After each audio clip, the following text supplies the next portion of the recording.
يعني උදේ මැසේජ් එක දැම්මේ සුසයිඩ් කරගන්න ඕන කියලා අදහස ඇවිල්ලා.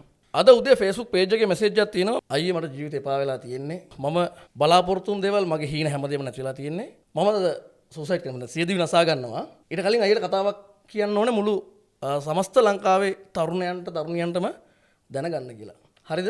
හරි. يعني උදේ මැසේජ් එක දැම්මේ සුසයිඩ් කරගන්න ඕන කියලා අදහස ඇවිල්ලා.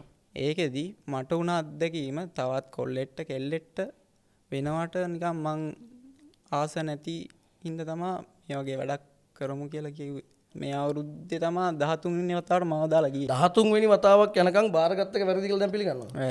ආපු ආවේගයට අත්ත කපාගෙන ඔහොම වැඩ කරන් තියෙනවා ඉතින්. අතරතුර යාට පිරිමි ළමයි නැද්ද?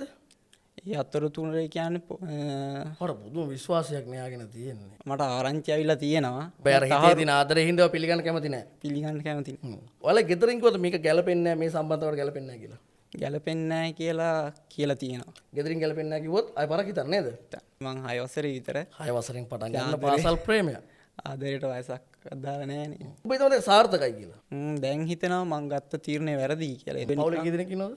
පවුලේ අම්මයි තාත්තත් එක්ක 5 දෙනෙක් ඉන්නවා. අත පවුලේ 3 දෙනෙක් ඉන්නවා සහෝදර සහෝදරියෝ. මං දෙවැනියා. මද්දුමයා නේ. නැත්නම් අයියාද අක්කෙක්ද ඉන්නේ? අයියා. ඊට පස්සේ ඉන්නේ? මල්ලි. එයාලට ආදරේ. අම්මා තාත්තා ආදරේ. ඔව්. ඔයා මේ ලෝකෙන් ගියොත් අද උදේ ගන්න හිටපු තීරණය ගත්තා නම් මේ ගමනෙන් පස්සේ මොකද වෙන්නේ? අම්මා තාත්තා ආදරේද? ඔව්. මට තාත්තට ආදරේ.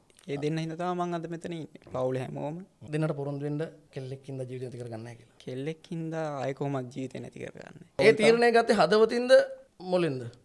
කියන්නේ දෙකෙන්ම මොලෙන් හදවතින්. දැන් පොරොන්දු වෙනවනේ මටත් පොරොන්දු වෙනවනේ. ඔව්. හරි ඉතින් ඔන්න ඔයාගේ ආදරණීය ව්‍යාපාරයේ ආරම්භ කරන දවසේ මටත් ආරාධනා කරන්න ඕනේ. ඇත්තටම අයියේ මගේ ජීවිතේ ගොඩක් දේවල් මෙතන හැමෝමත් එක්ක බෙදාගත්තා වගේ අයියා මට ගොඩක් දේවල් කියලා දුන්නා. අයියට ගොඩක් පිං